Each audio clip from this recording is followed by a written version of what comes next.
Selamat malam Bunda Saptarining Wulan, apa kabarnya? Kabar baik, salam buat Mbak Nona. Iya, senang sekali bisa hadir di Noken Podcast pada kesempatan malam hari ini. Di tengah kesibukan selama kurang lebih 2 hari ini membawakan sebuah materi ya dalam kegiatan workshop yang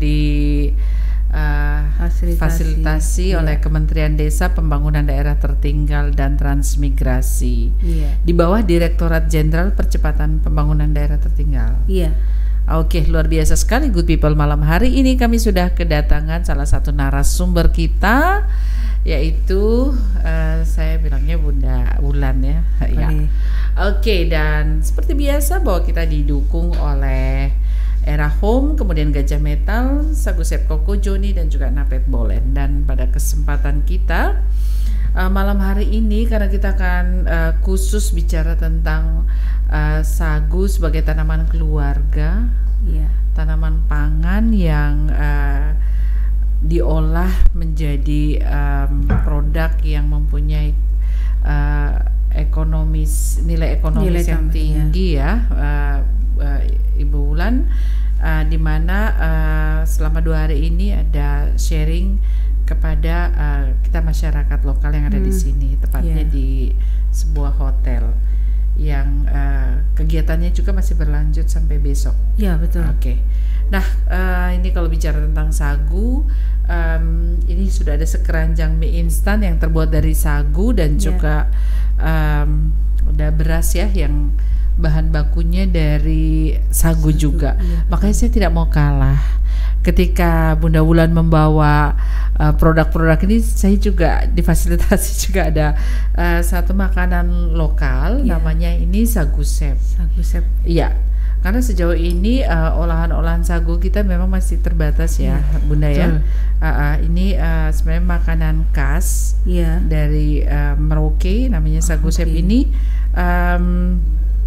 Campuran dari sagu, kelapa muda, dan juga daging ya. Ini kebetulan ini varian daging rusa. Daging rusa ya. Iya, dari salah satu UMKM dengan brandnya Sagu Sep Koko Joni disebutnya. Nah, ini bisa sekarang lebih mudah didapatkan, tetapi dulunya ini hanya bisa didapatkan ketika ada acara-acara adat seperti itu. Nah, berbicara tentang diversifikasi pangan ya, dan sagu menjadi salah satu jenis olahan yang saat ini tengah dikembangkan. Iya, betul. Ya, dan saya dapat informasi juga Bunda Saptarining Wulan ini sebagai founder dari Putri Sagu sejak 2015. Betul, nah ini yang saya ingin cari tahu nanti nih, apa yang memotivasi Bunda Wulan ini bisa membuat olahan sagu menjadi olahan pangan yang kontemporer kontemporer dan punya nilai ekonomis seperti itu. Dari majalah Tempo juga Bunda Wulan pernah mendapatkan award pelopor pemasaran sagu ya. Iya, betul. Kemudian dari WWF Indonesia dan konsorsiumnya didaulat sebagai Duta Pangan Bijak Nusantara. Iya, betul. Kemudian juga Bunda sebagai Ketua Dewan Pakar Asosiasi Gastronomi Indonesia atau AGASI. Juga sebagai dosen gastronomi di Sekolah Tinggi Pariwisata Trisakti. Dan juga sebagai dosen tamu di Sekolah Ilmu Lingkungan Universitas Indonesia. Wow, luar biasa sekali di tengah kesibukan, tapi masih punya waktu untuk konsen terkait dengan olahan sagu dengan brandnya ini Putri Sagu. Oke. Dan kedatangan Bunda terkait dengan kegiatan workshop peningkatan kapasitas masyarakat di bidang pertanian, kemudian kelautan dan perikanan di Kabupaten Merauke, Bunda ya. Oke. Kita langsung mengerucut saja nih terkait dengan brand Putri Sagu. Ini apa yang memotivasi Bunda bisa punya ide untuk bisa mengolah sagu menjadi olahan yang sangat memiliki nilai ekonomis, tetapi juga di satu sisi ini konsumsi makanan sehat ya, Bunda ya. Kalau dari materi yang saya ikuti selama 2 hari ini. Nah, idenya, motivasinya dari mana nih, Bu? Oke, terima kasih Mbak Nona. Ini pertanyaan, kalau dengan sagu saya sangat antusias sekali. Sagu itu adalah energi saya, ilmu yang diberikan Tuhan pada saya meskipun sedikit. Saya sharing kepada teman-teman terutama di wilayah kantong-kantong sagu di seluruh Indonesia. Jadi tahun 2015 saya ini terinspirasi dari hasil riset saya sendiri. Saya sekolah waktu itu di ilmu lingkungan di Universitas Indonesia. Kemudian riset saya ini tentang sebenarnya tentang terkait dengan pertanian berkelanjutan untuk mitigasi perubahan iklim. Jadi ada 3 produk yang saya bandingkan terkait dengan pangan. Yang pertama itu adalah lahan kita ini kan semakin karena pertumbuhan penduduknya semakin meningkat, otomatis lahannya itu berebut untuk perumahan, kemudian juga untuk industri, dan satu sisi harus mencukupi pangan untuk penduduk yang semakin bertambah.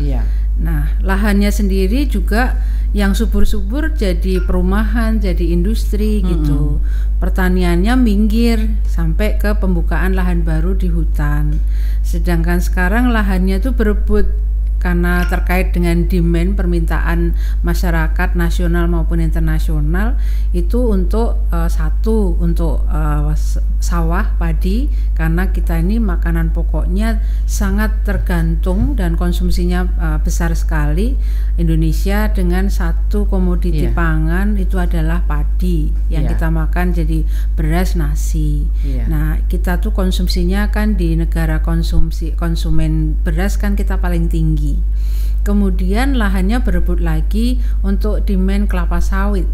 Jadi untuk perkebunan kelapa sawit dibuka besar-besaran.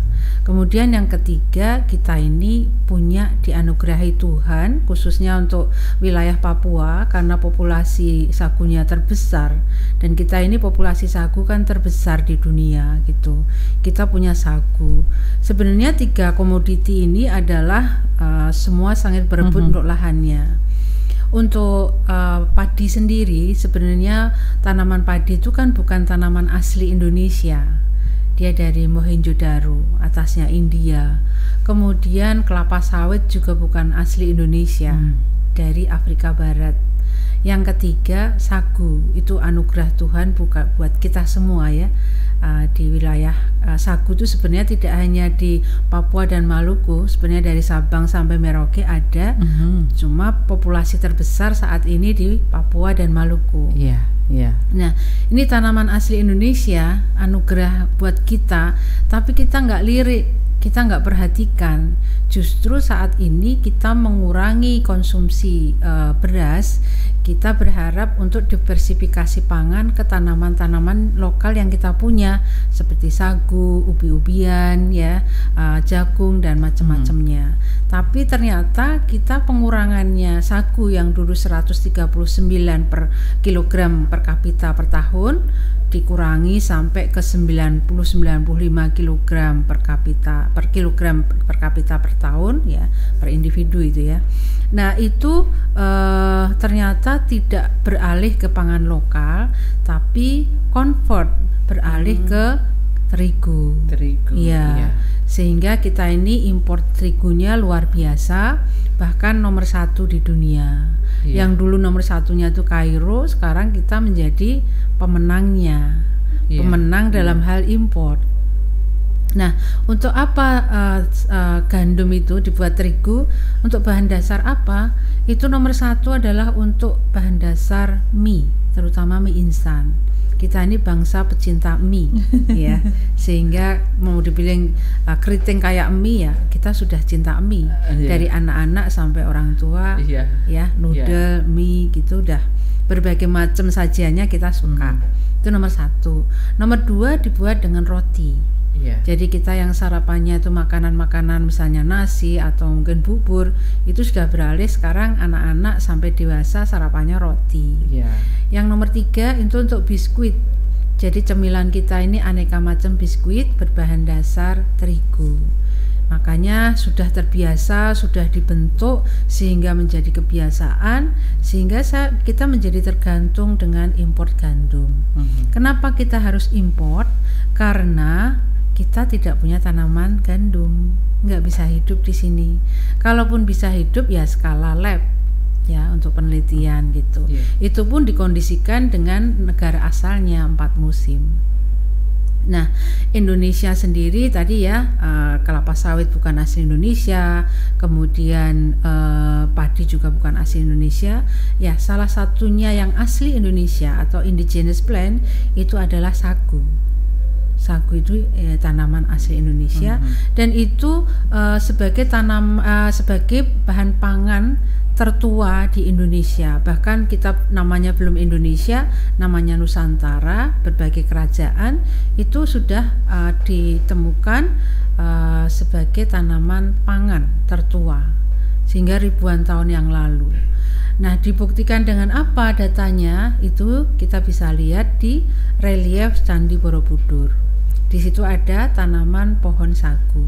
Meskipun ada padi, ada tanaman-tanaman lain, di situ ada sagu. Terus di mana lagi ditemukan? Itu di kerajaan di Sriwijaya di Palembang. Jadi itu ribuan tahun yang lalu kita sudah konsumsi sagu.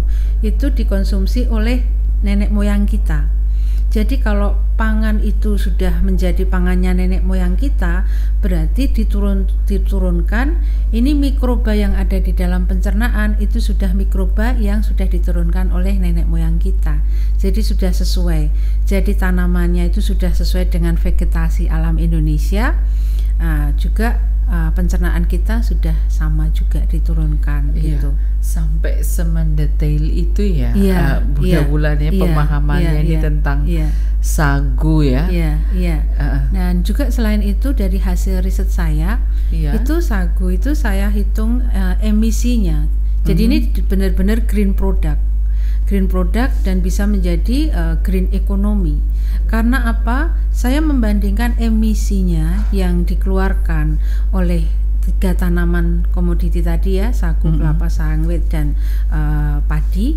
Itu khususnya saya risetnya di lahan gambut juga, karena lahan gambut sekarang jadi lokasi perebutan juga untuk kelapa sawit juga ya gitu. Nah, terus dari 3 komoditas ini saya hitung dari mulai pembibitan, kemudian penanaman, pemeliharaan, sampai pemanenan, sampai dibawa ke pabrik menjadi produk CPO untuk kelapa sawit, palm oilnya, kemudian untuk padi menjadi beras, yang ketiga dari pohon sagu menjadi pati sagu. Nah, itu dari mulai pembibitan, pemeliharaan, pemanenan, pengangkutan sampai ke pabrik, proses sampai menjadi produk. Itu ternyata saya hitung itu emisi paling rendah itu adalah di sagu. Di produk sagu. Nah, paling tinggi adalah kelapa sawit. Kemudian yang bawahnya kelapa sawit itu tadi beras. Nah, itu pun selisihnya sagu sama beras itu sedikit ya. Tapi dengan sagu itu jauh sekali. Lebih dari 50%-nya. Jadi sekitar 400 lebih untuk kelapa sawit, kalau sagu hanya sekitar 200 kurang. Itu pun emisi terbesarnya di proses pabriknya. Karena pabriknya kan belum mengalami pengembangan seperti halnya kelapa sawit kan, penelitiannya udah dari sejak tahun 1910 kalau kelapa sawit kan. Sagu juga. Sagu itu belum mendapat perhatian khusus. Nah, mendapat perhatian sekarang ini karena kita pandemi. Pandemi itu kan kita nggak bisa impor, nggak bisa ekspor, jadi stay di rumah, kemudian ekspor impornya stop karena memang peraturannya nggak bisa. Disitulah diuji kestabilan cadangan pangan suatu negara itu. Nah, itu negara-negara mana yang stabil cadangan pangannya itu bisa dilihat pada saat pandemi itu. Nah, bisa pada akhirnya dengan brand Putri Sagu ini ya, Bunda bisa punya ide itu membuat beras berbahan dasar sagu Itu pasti ada dong ininya sejarahnya seperti itu sampai terfikir ide seperti itu bagaimana tuh? Iya. Ya, Putri Sagu tuh lahir waktu saya itu promosi disertasi saya S3 di Universitas Indonesia. Promotor kami setelah kami melakukan promosi saat itu, sehingga promotor saya menyampaikan bahwa oh ini benar-benar Putri Sagu gitu. Nah, disitulah ide wah brandnya bisa nih Putri Sagu gitu.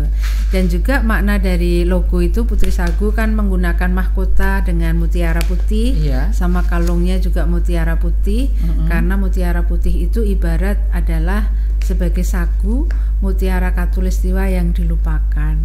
Iya, mudah-mudahan dengan Putri Sagu ini kan ada semangat baru, terus tumbuh berkembang terus dengan membawa misi sagu yang dibawa di mahkota sama kalungnya itu, mutiara Katulistiwa semoga tidak dilupakan. Jadi nempel terus ya di Putri Sagu. Iya. Ini sejak tahun 2015 setelah saya lulus itu kami mulai, dan ini sebenarnya teknologi sudah diinisiasi oleh BPPT juga untuk mesinnya, untuk produknya gitu. Jadi saya coba untuk membuat apa sih resepnya. Nah, kita mulai nih pati sagu seperti apa, bahannya apa saja, kami harus memulai dari skala UMKM. Kenapa saya harus memulai? Ibarat naik sepeda harus terus dikayuh, kemudian kita akan tahu masalah-masalahnya. Karena kalau tidak mencoba kan kita nggak tahu. Oh, sagu itu orang selalu berpikiran dengan papeda dan ongol-ongol, yang identik dengan lem, lengket, nempel. Nah, terus ternyata bisa menjadi mie ini ya. Mie ini juga ada yang berbagai macam. Saya juga tahu dari mencoba. Jadi ini ada mie yang ini sebenarnya saya ada packagingnya lagi, dan juga ada yang mie instan pakai bumbu-bumbu seperti mie instan, rasa soto, ayam bawang, kari, terus kemudian bakso, goreng itu ada, non MSG juga. Terus ada juga yang instan, yang kayak yang 3 menit itu. Nah, ini ternyata pati sagu di seluruh Indonesia tuh bermacam-macam. Ada yang warnanya putih lembut, ada berarti yang merah. Yang ini kan ada seperti berbeda ya, ada yang putih sekali, ada yang cenderung abu-abu. Itu berarti tergantung dari bahan dasar pati sagunya. Iya, ini ada dari Sumatera, dari Riau, karena ini dari lahan gambut. Jadi gambut itu kan airnya kayak Coca-Cola ya, gelap sekali, jadi pengaruh ke sini. Dan ini warna asli nih ya? Ya, warna asli tanpa pewarna. Ini juga dari Papua, dari Sorong, warnanya putih. Ini tepungnya juga. Nah, dari Merauke agak merah juga ya itu. Oh, yang dari Merauke sudah dicoba juga. Oh, yang ini ya produk dari Sorong putih sekali ya. Oke. Jadi yang sudah diproduksi oleh brand Putri Sagu ini selain beras, mie, aneka macam olahan. Ada risoles frozen, aneka isi, ragut ayam, beef, mayo kita berdasarkan dari permintaan pembeli ya. Kemudian ada bitterballen, kemudian ada pastel, klaper tart, cake, kue kering, banyak sekali ya. Banyak sekali ya. Ada egg roll, semuanya dari sagu. Dan saya tidak menggunakan terigu.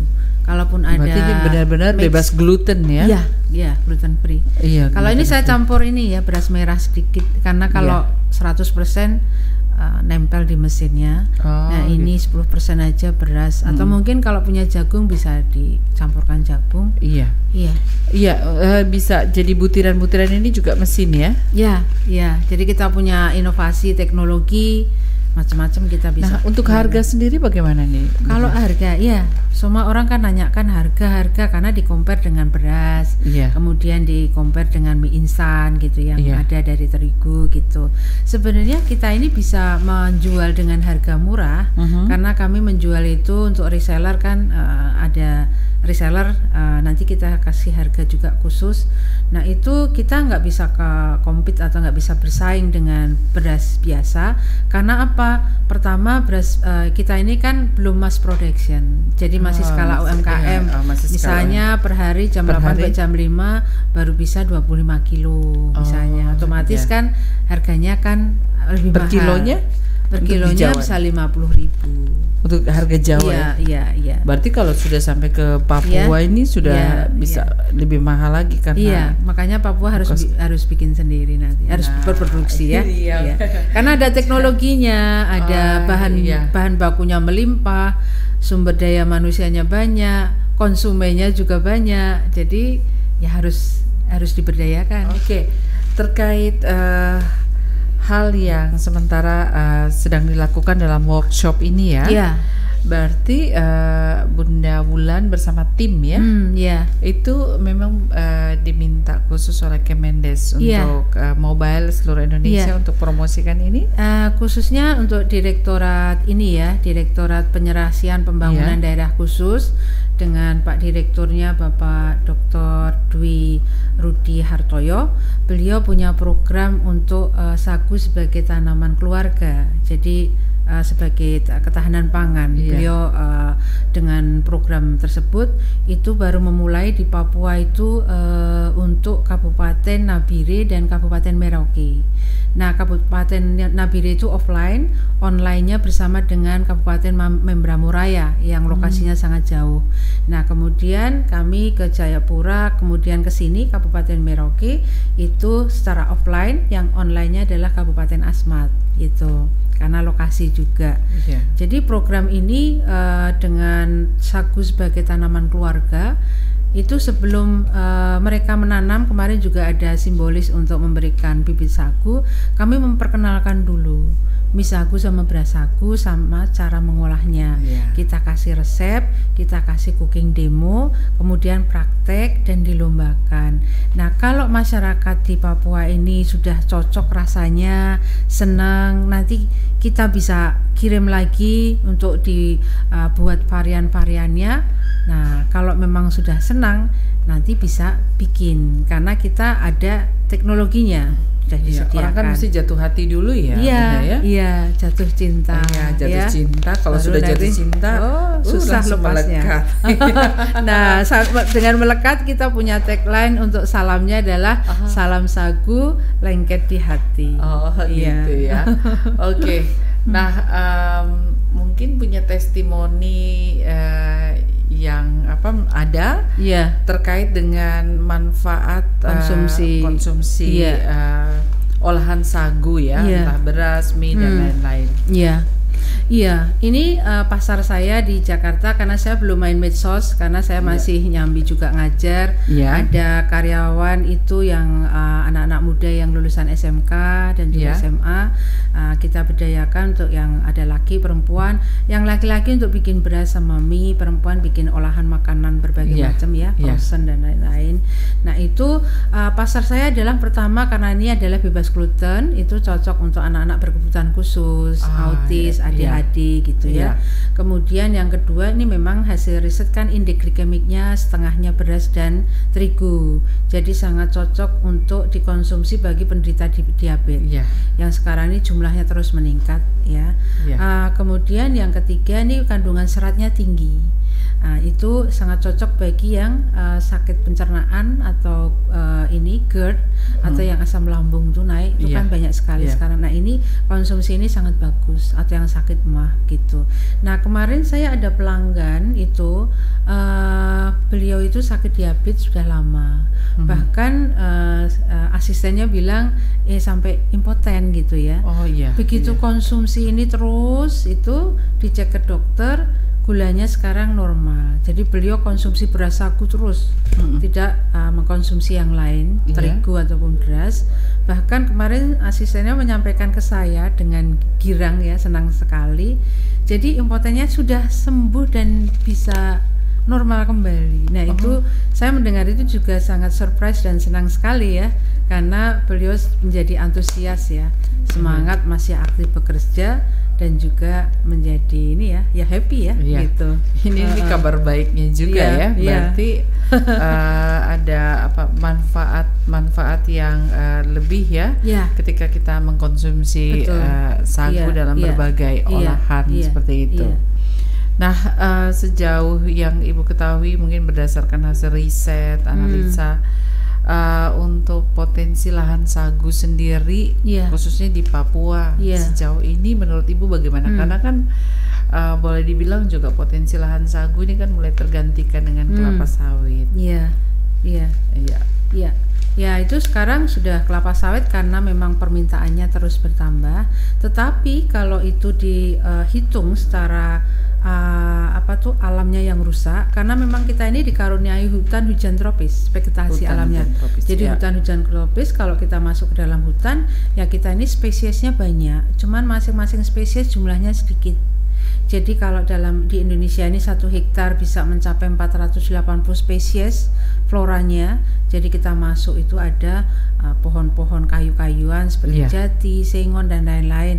Buah-buahannya juga macam-macam, ada buah duku, manggis, mangga, macam-macam. Ya, kemudian bawahnya ada herbal untuk minuman itu ya, ada coklat, ada teh, ada macam-macam minuman, kemudian obat-obatan herbal, kemudian nabatinya juga macam-macam, ada rusa yang di sini juga banyak ya, ada babi hutan, ada sapi hutan, ada ayam, beraneka macam.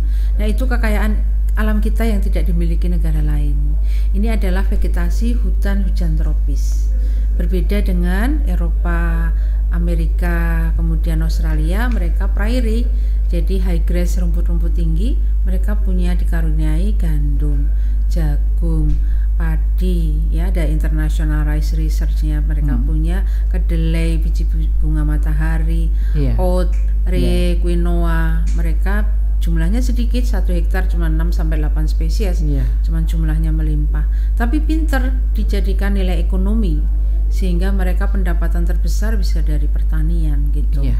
Nah, Indonesia dikaruniai hutan hujan tropis, cadangan karbohidratnya di hutan ya sagu.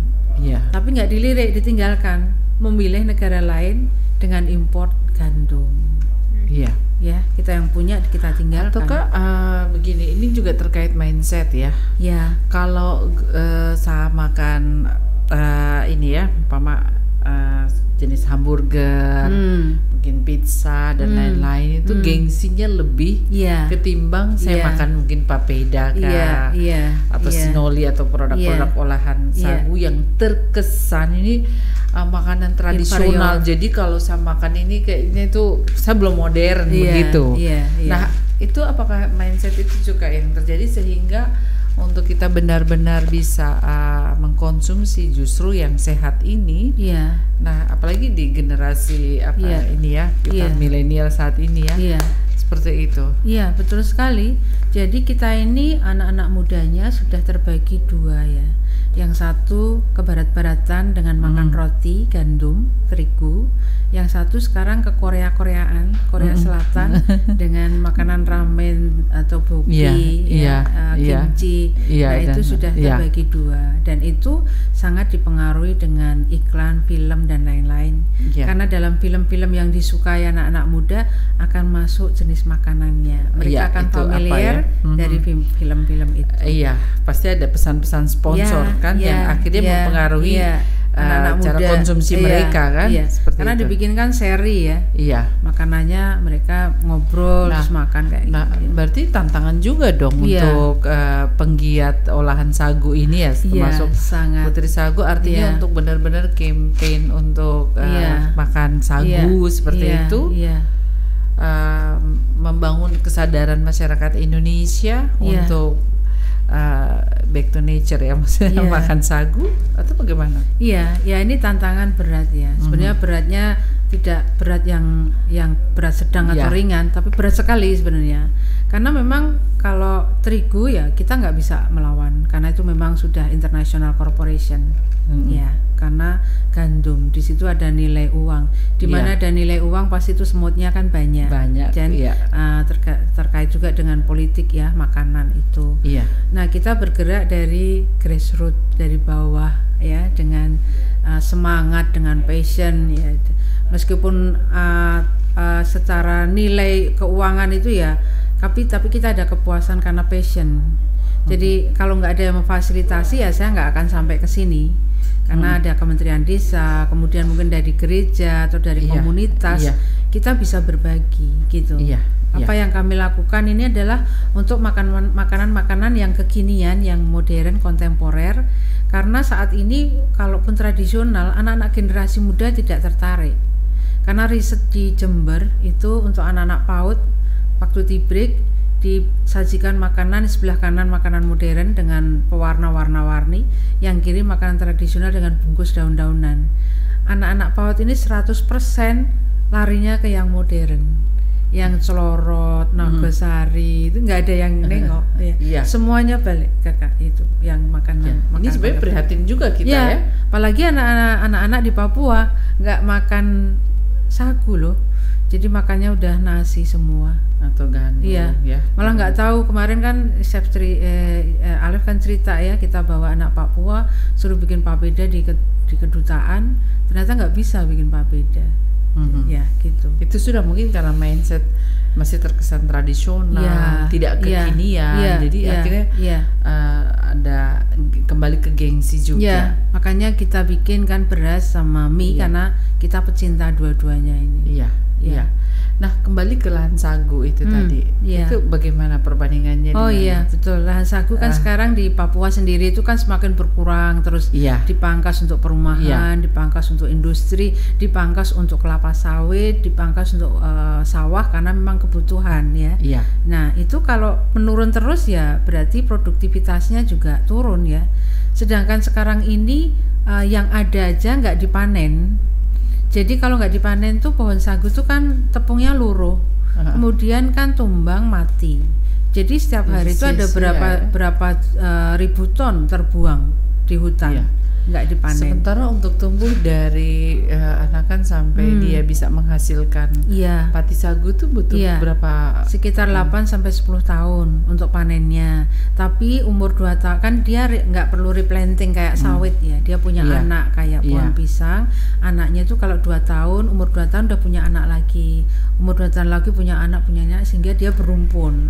Sehingga kita harus membersihkan dan menjarangkan supaya nggak berebut makanan di dalam tanahnya, supaya dia tumbuhnya maksimum. Jadi nanti kalau udah punya anak-anak jadi bisa dipanen per tahun gitu. Untuk yang ada sekarang aja belum maksimum digunakan. Jadi ini kan kalau dari Papua sendiri, Ibu Wulan pesannya langsung dari Sorong ya? Iya betul. Itu berapa banyak itu yang dibutuhkan untuk produksi? Paling tinggi saya ngambil 1 ton ya. 1 ton saya buat mie, beras, kemudian kue-kue ya itu. Itu untuk berapa lama tuh stok 1 ton? Tergantung itu? Kita penjualannya ya. Karena kita pakai reseller. Nanti misalnya ada bulan puasa atau apa kan ada peak seasonnya. Gitu. Dari semua jenis sagu ya, mau dari semua daerah itu bagaimana cara menyimpannya untuk tetap kualitasnya tetap terjaga gitu.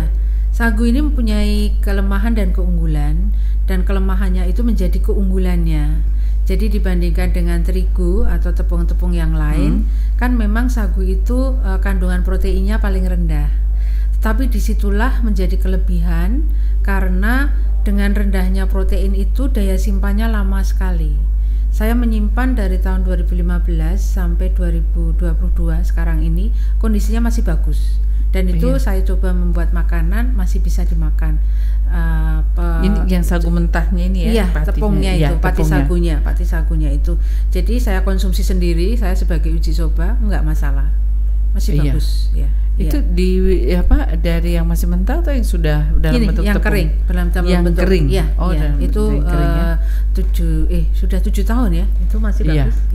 Tidak berkutu, tidak bau.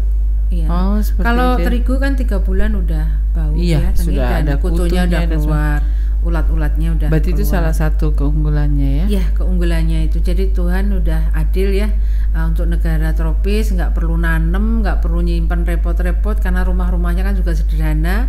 Ya udah tahan lama gitu. Oke, nah ini kalau mau didorong oleh pemerintah daerah sendiri nih terkait mungkin regulasi yang bisa mendorong Pemda juga memperhatikan hal-hal seperti ini. Ya, menurut saya harus dibangkitkan semangat untuk kembali kepada pangan yang kita miliki ya, pangan lokal ya, anugerah dari Tuhan untuk masyarakat khususnya di Papua. Ya, kita harus sungguh-sungguh karena itu makanan itu dari nenek moyang ribuan tahun yang lalu. Pangan adalah bagian dari budaya. Jadi sebagai identitas masyarakat yang mengkonsumsinya. Kalau sudah berhenti sampai sekarang, berarti hilanglah identitas mereka dan hilanglah budaya. Kalau budaya itu sudah hilang, untuk mengembalikannya itu susah sekali, perlu waktu yang sangat lama. Ini generasi mudanya udah stop makan sagu, hanya generasi tua. Jadi tunggu gapnya saja. Ini orang tuanya nanti sudah meninggal, generasi mudanya tinggal cerita. Bahkan untuk menokok sagu atau melihat pohon sagu pun juga mungkin sudah sangat terbatas sekali ya, mungkin bahkan hampir tidak ada lagi seperti itu. Harus teknologi. Jadi anak-anak muda sekarang justru boba bisa dibuat dari sagu, kemudian mie ini juga bisa diolah berbagai macam seperti makaroni skotel, kemudian berbagai macam olahan spaghetti oglio, alfredo, carbonara, itu bisa semua. Tadi kita olahkan, kita masakkan menunya, resepnya, nanti tinggal isiannya disesuaikan dengan kekayaan lokal. Misalnya ada daun pakis, kemudian udang, di sini daging babi banyak, konsumennya juga banyak, bisa. Nah ini agak greget juga nih kalau kembali ke pendanaan ya. Artinya ada mandat juga kan dari yang saya dapat informasi itu dari Menteri Desa, Kementerian Desa, yang mendorong supaya ini bisa didorong juga sampai di daerah, untuk bisa mendukung juga di sertifikasi pangan ini sampai di kampung-kampung. Artinya kan perlu pembiayaan nih. Nah itu dari 20%. 20% dana desa itu bisa digunakan untuk ketahanan pangan. Dan salah satunya ini untuk pengolahan sagu.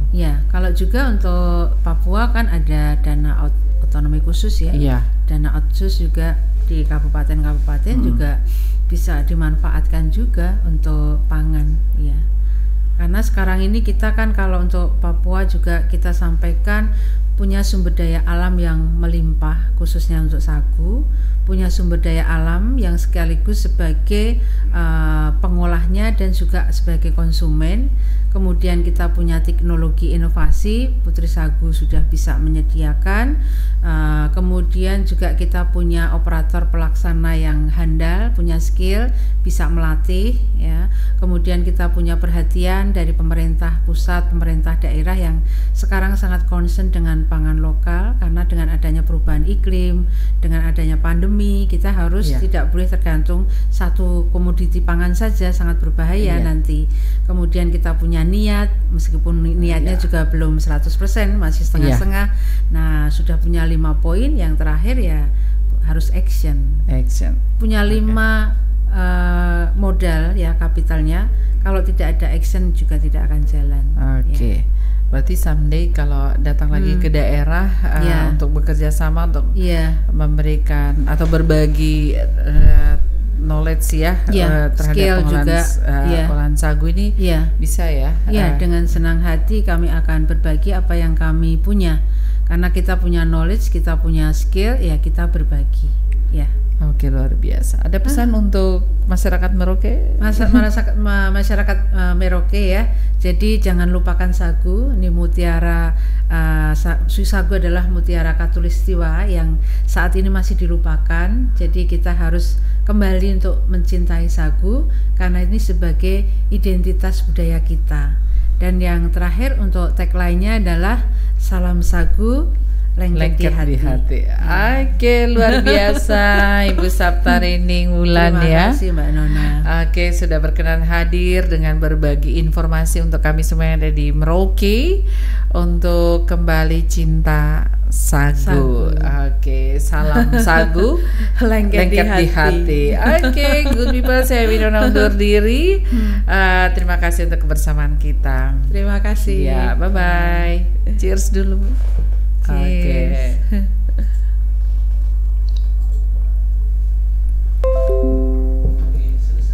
Terima kasih. Bungkus.